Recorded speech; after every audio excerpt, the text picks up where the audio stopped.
Red நூல் நங்கை viewers எல்லாருக்கும் வணக்கம்.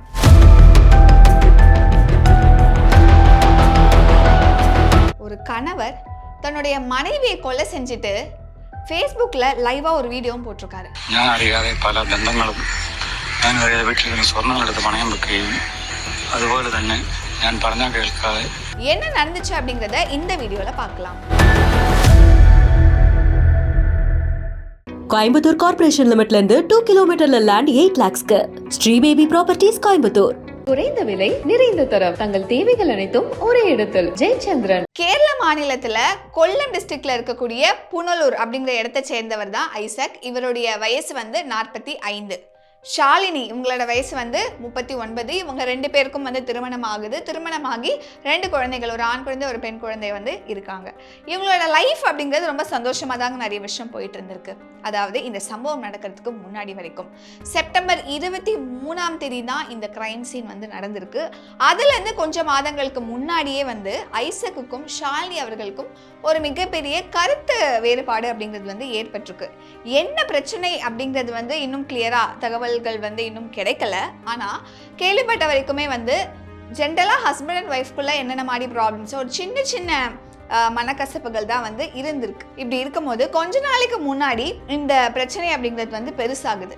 ஷாலினி அவர்கள் என்ன பண்றாங்கன்னா, சரி இதுக்கு மேல இங்க இருந்தா இன்னும் பிரச்சனை பெருசாகும், கொஞ்ச நாளைக்கு போய் அம்மா வீட்டில் இருக்கலாம் அப்படின்னு சொல்லிட்டு தன்னோட 2 குழந்தைங்களையுமே கூட்டிட்டு அம்மா வீட்டுக்கு போயிடுறாங்க. இதில் ஐசக் அவர்களுக்கு ஒரு பயங்கரமான கோபம் வருது. தன்னோட ஒய்ஃப் தன்னோட வீட்டை விட்டு இந்த மாதிரி கோச்சிட்டு போயிட்டாங்க அப்படின்னு ஒரு மிகப்பெரிய கோவத்தில் இருக்காரு. ஷாலினி அவங்களோட அம்மா வீட்டில் இருக்காங்க. இப்போ ஷாலினியோட அம்மா வீட்டில் என்ன அவங்க நினச்சிருக்காங்க அப்படின்னா, சரி ஓகே, தன்னுடைய பொண்ணுக்கும் கணவருக்கும் பிரச்சனை, கொஞ்ச நாள் 2 பேர் பிரிஞ்சிருந்தாங்க அப்படின்னா கண்டிப்பாக அவங்க 2 பேர்த்துக்குள்ளே ப்ராப்ளம் சால்வ் ஆகிடும். யூஸ்வலாக சொல்லுவாங்க இல்லையா, கொஞ்சம் கணவன் மனைவி கொஞ்சம் பிரிஞ்சிருந்தாங்கன்னா அந்த லவ் அப்படிங்கிறது இனிமேல், அந்த அன்பு அப்படிங்கிற ஒரு விஷயம் இனிமேல் ஜாஸ்தியாகும் அண்ட் 2 பேருமே சேர்ந்துருவாங்க, கொஞ்ச நாள் பிரிஞ்சே இருக்கட்டும் அப்படின்னு சொல்லிட்டு அவங்களுடைய ஷாலினி அவங்களுடைய ஃபேமிலி நினச்சிருக்காங்க. ஷாலினி அவர்கள் என்ன பண்ணுறாங்க அப்படின்னா, தன்னோட வீட்டு பக்கத்தில் இருக்கக்கூடிய ஒரு ஸ்கூலில் கேர்டேக்கராக போயிட்டு வேலைக்கு ஜாயின் பண்ணுறாங்க. இந்த விஷயம் ஐசக்குக்கு தெரிய வருது. அவருக்கு ஷாலினி அவர்கள் அந்த வேலைக்கு போகிறது சுத்தமாக பிடிக்கல. ஆல்ரெடி தன்னோட ஒய்ஃப் தன் கூட இல்லை, அது ஒரு கோவம். அண்ட் தனக்கு பிடிக்காத ஒரு வேலையவே செய்கிறாங்க அப்படின்னு இன்னொரு கோவம் ஏற்படுது. இப்படி இருக்கும்போது தான் செப்டம்பர் 23ஆம் தேதி ஷாலினி வீட்டுக்கு அதாவது ஷாலினியோட அம்மா வீட்டுக்கு போகிறாங்க. அங்கே போயிட்டு ஷாலினி கிட்ட சண்டை போடுறாங்க. எப்படி நீ அந்த வேலைக்கு போவ, அந்த வேலை எனக்கு சுத்தமாக பிடிக்கல, நீ இனிமேல் அந்த வேலை பார்க்கக்கூடாது அப்படின்னு சொல்லிட்டு சண்டை போட்டிருக்காரு. ஷாலினி அவர்கள் என்ன சொல்லியிருக்காங்க அப்படின்னா, அது எனக்கு பிடிச்சிருக்கா, அந்த வேலையை தான் நான் செய்வேன், நீங்கள் கேட்காதீங்க அப்படின்னு சொல்லிட்டு அவங்களும் ஆர்கியூ பண்ணியிருக்காங்க. 2 பேரும் இப்படி மாற்றி மாற்றி ஆர்கியூ பண்ணிட்டு இருக்கும் போது ஐசக் அவர்கள் பயங்கரமாக கோபம் அடைஞ்சு அந்த வீட்டில் இருக்கக்கூடிய கத்தியை எடுத்து ஷாலினியை குத்தி கொலை செஞ்சிருக்காரு. அதாவது அவங்களுடைய கழுத்து, மார்பக பகுதியில் வெட்டுகள் எல்லாமே இருந்திருக்கு. இன்னும் ஒரு கொடூரமான விஷயம் என்னன்னா, இந்த சம்பவம் அப்படிங்கிறது தன்னுடைய மகளுக்கு முன்னாடி நடக்குது. தன்னுடைய மகளுடைய கண் முன்னாடியே தன்னுடைய அப்பா தன்னுடைய அம்மாவை குத்தி கொலை செய்கிறாங்க. அது அந்த குழந்தை பார்த்துட்டு இருக்கு. ஷாலினி அவர்கள் நில குறைஞ்சு சரிஞ்சு கீழே விழுந்துடுறாங்க. ரத்த வெள்ளத்தில் மிதந்துட்டு இருந்திருக்காங்க. அப்போ தான் ஐசக் அவர்கள் என்ன பண்ணுறாரு அப்படின்னா, உடனே, அதாவது இந்த சம்பவம் நடந்த உடனே அவரோட ஃபேஸ்புக் எடுத்து லைவாக ஒரு வீடியோ போடுறாரு. அதில் என்ன சொல்கிறாரு அப்படின்னா, நான் என்னோட மனைவியை கொலை செஞ்சுட்டேன். இப்போ தான் எதுக்கு செஞ்சேன் அப்படின்னா, எங்கள் 2 பேர்த்துக்குள்ளே சண்டை வந்துட்டே இருக்குது. என்ன காரணம்னா, நான் ஒரு கூலி தொழிலாளி. எனக்கு இந்த குடிக்கிற பழக்கம், சிகரெட் பிடிக்கிற பழக்கம்லாம் எதுவுமே கிடையாது. நான் ரொம்ப நல்லவன். அப்படி இருக்கும் போது என்னோட மனைவி என்ன பண்ணுறேன்னா, நானே கூலி தொழிலாளி, ரொம்ப கஷ்டப்பட்டு சம்பாதிக்கிறேன். ஆனால் என்னோட மனைவி ஆடம்பர வாழ்க்கை வாழணும் அவளோட அம்மா கூட அப்படிங்கிறதுக்காக நான் கஷ்டப்பட்டு ராப்பகலாம் உழைச்சி சேர்த்து வச்ச காசில் வாங்கின நகையெல்லாம் எடுத்துகிட்டு போய் வித்துட்டு அவ ஆடம்பரமாக ஒரு லைஃப் வாழ்கிறதுக்கு பிளான் பண்ணிட்டு இருந்திருக்கா. அந்த காசெல்லாம் கொண்டு போய் யார்கிட்ட கொடுத்தான்னு தெரியல. எனக்கு ஒரு மிகப்பெரிய சந்தேகம் இருக்குது.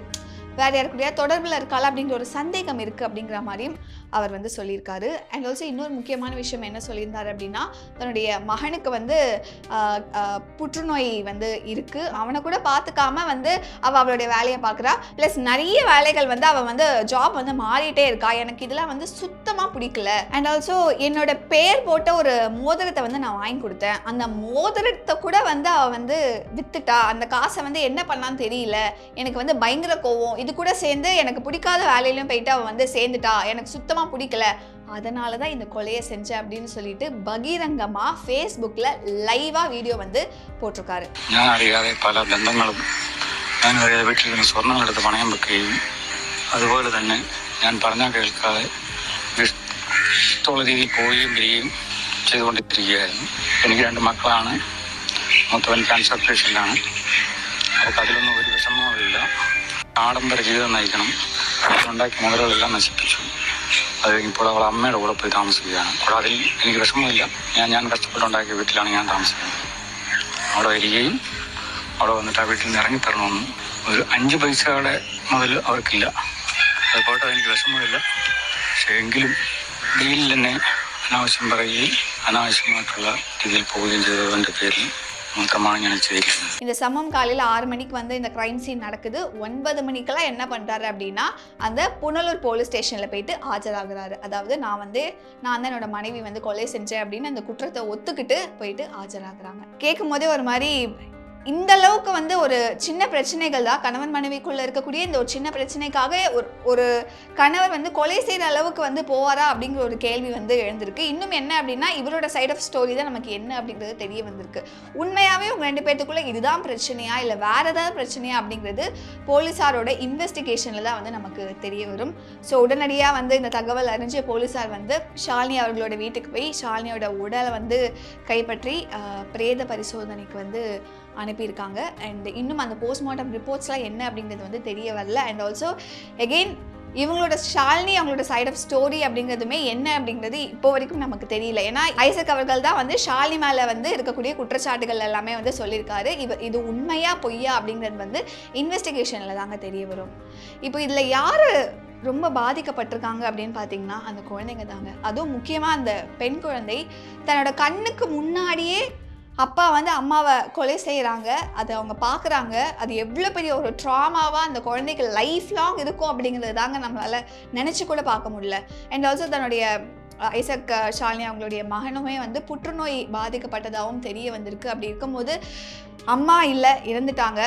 இப்போ அப்பா வந்து உள்ள ஜெயிலில் இருக்காரு. அப்போ இந்த 2 குழந்தைங்களோட எதிர்காலம், அந்த பையனுமே வந்து புற்றுநோயால் பாதிக்கப்பட்டிருக்காரு, அவரோட லைஃப் என்ன ஆகும் அப்படிங்கிறது தாங்க இன்றைக்கி ஒரு மிகப்பெரிய கவலையாக இருக்குது. இந்த விஷயத்தை பற்றி நீங்கள் என்ன நினைக்கிறீங்க அப்படிங்கிறத கமெண்ட்டில் மென்ஷன் பண்ணுங்கள்.